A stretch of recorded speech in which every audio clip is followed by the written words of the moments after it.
पत्ता पत्ता बूटा बूटा हाल हमारा जाने है। इस गज़ल के हवाले से ये 5वां वीडियो है और इस वीडियो में हम लोग इस गज़ल के 5वें शेर यानी कि आशिक तो मुर्दा है हमेशा, देखे से जी उठता है, यार के आ जाने को यकायक उम्र दोबारा जाने है, इस शेर की तशरीह को देखेंगे। नाज़रीन, आप अगर चैनल पर नए हैं तो चैनल को सब्सक्राइब कर लें और इस वीडियो को आखिर तक देखें। कहीं भी परेशानी महसूस हो तो आप कमेंट बॉक्स में इजहार करें, उस परेशानी को दूर किया जाएगा। इसका स्क्रीनशॉट ले लें और उसे अपने नोट कॉपी में उतार लें ताकि आपकी तहरीर बेहतर हो और अगर आपको कहीं कोई परेशानी हो तो आप उसका इजहार कर पाएँ। आइए देखते हैं इसकी तशरीह को। अब देखिए, पहले मिसरे में जो अल्फाज है उसको देखिए आप पहले तौर के। आशिक तो मुर्दा है हमेशा, आशिक तो मुर्दा है, मुर्दा यानी जिसके अंदर जान ना हो। आशिक तो मुर्दा है हमेशा, देखे से जी उठता है। ये जो है कि आशिक हमेशा मुर्दा रहता है लेकिन जैसे ही देखता है वो जी उठता है, मतलब उस मुर्दे जिसमें जान आ जाती है। यार यानी कि माशूक, यार के आ जाने को, यार जब उसके पास आ जाए, यार के आ जाने को यकायक यानी अचानक, यकायक उम्र दोबारा जाने है। उम्र दोबारा जाने है मतलब कि जब उसके सामने में उसकी माशूका आ जाए तो अचानक से उसको ऐसा लगता है कि उसको जो है ज़िंदगी मिल गई, उम्र जो है दोबारा ज़िंदगी मिल गई उसे। तो अब इस शेर को अगर आप एक मिसरे में कहना चाहें तो इस मिसरे में आप ये कह सकते हैं कि आशिक जो है हमेशा जो है बेजान रहता है, बेहिस रहता है, बेकरार रहता है, बेखुद रहता है। इस दुनिया में, दुनिया से उसको कोई लेना देना नहीं होता है, लेकिन जब उसकी माशूका उसके साथ होती है तो ये दुनिया उसके काम की चीज़ होती है। इस दुनिया से वो खुश रहता है क्योंकि उसकी माशूका उसके साथ है।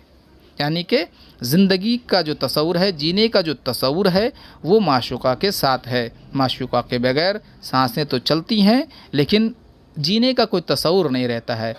उससे अच्छा होता है कि मर जाया जाए। जीना भी उस वक्त जो है गुनाह साबित होता है, जुर्म साबित होता है, सज़ा साबित हो जाता है। तो ये इस शेर में पेश किया गया है।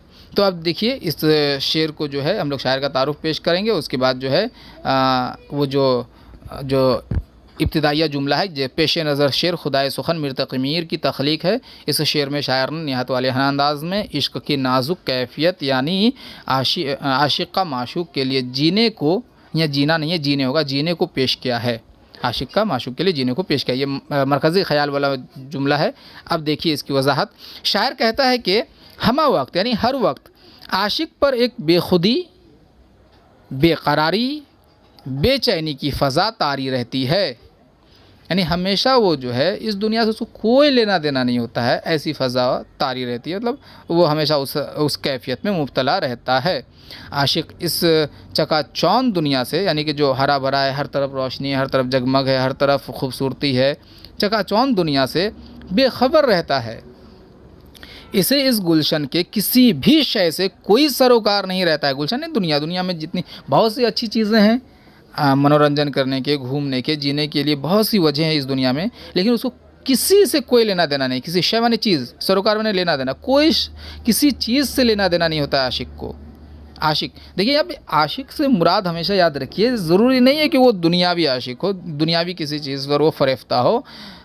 ये अक्सर ऐसा होता है जब आप इश्क के मिराज को देखते हैं, यानी कि जब आशिक बहुत ही कामिल होता है, बहुत सच्चा दिखाई देता है, तो अक्सर वो आशिक जो है वो इश्क हकीकी में मुब्तला होता है। यानी कि उसका जो माशूक होता है वो खुदाए ताला होता है। इस बात को अपने जहन में रखें। और जिसको एक बार खुदा से इश्क हो जाए उसको दुनिया से कोई लेना देना नहीं होता है।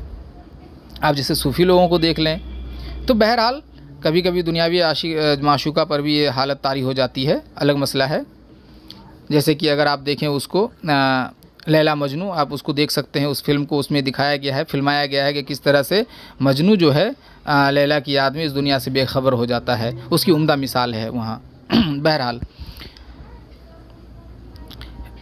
इसे इस गुलशन के किसी भी शय से, ये इस जुमला को तो पढ़ लिया गया है, यानी इसकी हालत एक मुर्दे की सी होती है जिसमें ज़िंदगी की रमक माने ज़रा सी जान, एकदम हल्की सी जान बाकी होना, रमक नज़र नहीं आती है।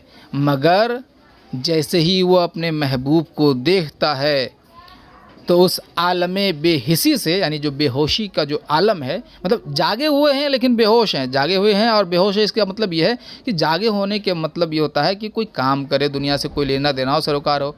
अब अगर आप कर ही नहीं रहे हैं तो जागे जागे आपको बेहोश करार दे दिया जाएगा, तो उसको कोई सरोकार ही नहीं था दुनिया से। इसीलिए यहाँ पे कहा गया कि आलम बेहिसी से बाहर आ जाता है, यानी अचानक से उसको अब ऐसा लगता है कि इस दुनिया में मेरे लिए बहुत से काम है करने के लिए, इस दुनिया में बहुत कुछ करना है, इस दुनिया मेरे लिए काम, मतलब काम की जगह है, खुशी की जगह है। उसको उस वक्त महसूस होता है जब उसकी माशूका उसके सामने आ जाती है, और अगर नहीं होती है तो उसको इस दुनिया में अज़ियत महसूस होता है। इसके बेजान जिसमें दोबारा जान आ जाती है, उसे जीने की वजह मिल जाती है। यानी इस दुनिया में आशिक का जीना सिर्फ माशूक से वाबस्ता है। देखिए, ये इश्क का जो है मिराज है, आला जो लेवल होता है, जो सबसे हाई लेवल है, वो इस तरह है। और यही इश्क का तकाज़ा है। लगाव को इश्क नहीं कहते हैं। अगर कोई लगाव रखता है और वो क्या कहते हैं कि इश्क हुआ, और जब फासले आ गए तो वो जब फिर हम लोग देखते कि दूसरी तरफ चले जाते हैं। और ये बहुत ही मशहूर भी हो रहा है कि हमारे खान सर कहते हैं कि कौन कहता है कि इश्क दोबारा नहीं होता, दूसरी वाली पहले वाली से अच्छी होनी चाहिए। ये मुनासिब नहीं है। इश्क का तकाज़ा तो ये है कि मोहसिन नकवी इस तरह से कहते हैं, कुछ इस तरह के अशारे है कि उसूल इश्क में तुम भी बेवफ़ा हो मोहसिन, तुम मर क्यों नहीं गए जब वो बेवफ़ा हो गया। तो ये ज़रूरी नहीं कि अगर आपको कोई छोड़कर चले जाए तो आप उसे बेवफ़ा कहते रहें और जीते रहें। आपने तो इश्क किया था। यहाँ इश्क का तकाज़ा, इसीलिए दुनियावी इश्क को मजाजी कहा जाता है, क्योंकि आप इस चीज़ को पूरा ही नहीं कर पाएंगे, इस तकाज़े को पूरा नहीं कर पाएंगे। इसीलिए इश्क हकीकी करनी चाहिए, जहाँ पे आपकी माशूका आपको कभी छोड़ कर नहीं जाएगी। यानी खुदा ताला आपको कभी नहीं छोड़ सकता है। इसीलिए इश्क हकीकी की तरफ हमेशा इशारा होता है, क्योंकि जब इश्क हकीकी जिसके दिल में उतर जाए, वो जो है इस दुनिया से बेगाना हो जाता है।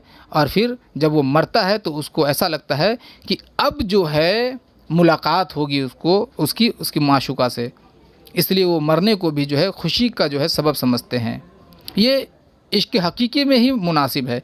इश्क मजाजी जब हो तो ये बहुत मुश्किल हो जाता है ऐसा करना। बहरहाल, तो आगे बढ़ते हैं। तो आशिक का जो दुनिया में जीना है वो सिर्फ माशूका से वाबस्ता है। मीर ने इस शेर में आशिक की ज़िंदगी को मौत करार दिया है, लेकिन महबूब के यहाँ पे क्या होगा कि साथ को आशिक की कुल कायनात जीने की वजह और ख़ुशी का ज़ामिन करार दिया है इस शेर में। अब देखिए, अब जो साथ है, ज़रूरी नहीं है कि आप इसको फ़िज़िकल समझ लें। अगर आपका इश्क हकीकी है तो ज़ाहिर सी बात है अल्लाह ताला आपके सामने वो प्रकट नहीं हो जाएंगे जिस्म के साथ, वो आपके दिल में है, वही आपका साथ होना है। अगर आपके दिल से निकल जाए अल्लाह ताला तो ज़ाहिर सी बात आप गुनाह में मुलविस हो जाएंगे, और यही हिजर यार कहलाएगा।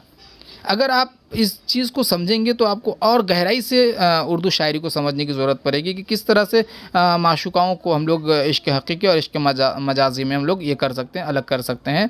बहरहाल, लेकिन यहाँ पे जो मीर का जो रुझान है वो दुनियावी माशूका की तरफ है। इस बात को आप अपने जहन में रखें। इस शेर में मीर ने इश्क के फ़लसफ़े को पेश किया है कि माशूक का साथ होना ज़िंदगी है, वरना सांसों का चलना महज दिखावा, यानी बस दिखावे के लिए जीना जिसे कहते हैं वो है माशूक के बगैर। इस मज़मून को ख्वाजा हैदर अली आतिश लखनवी ने यूँ बांधा है। देखिए, जब आप किसी भी शेर की तशरीह करें तो अगर आप रेफरेंस शेर लिखेंगे ना तो बहुत उम्दा होगा। बहरहाल देखिए वो क्या कहते हैं, जहाँ वो कारे जहाँ से हूँ बेखबर मैं मस्त, ज़मीं किधर है कहाँ आसमां नहीं मालूम। देखिए, इस शेर में और मीर के शेर में बस फ़र्क इतना है कि मीर के शेर का इतलाक़ जो है इश्क़ मजाजी पर होता है, और आतिश के इस शेर का जो इतलाक़ है वो इश्क़ हकीकी पर होता है। बाकी दोनों में मफ़हूम सेम आएगा। नाज़रीन, उम्मीद है कि आपको ये तशरीह पसंद आया होगा और आप जो है इससे फैज़याब हुए होंगे। अगर आपको ये तशरीह पसंद आता है, आप फैज़याब हुए हैं, तो आप इस वीडियो को लाइक करें। अगर कहीं भी परेशानी हुई हो तो आप कमेंट बॉक्स में इजहार करें, उस परेशानी को दूर किया जाएगा।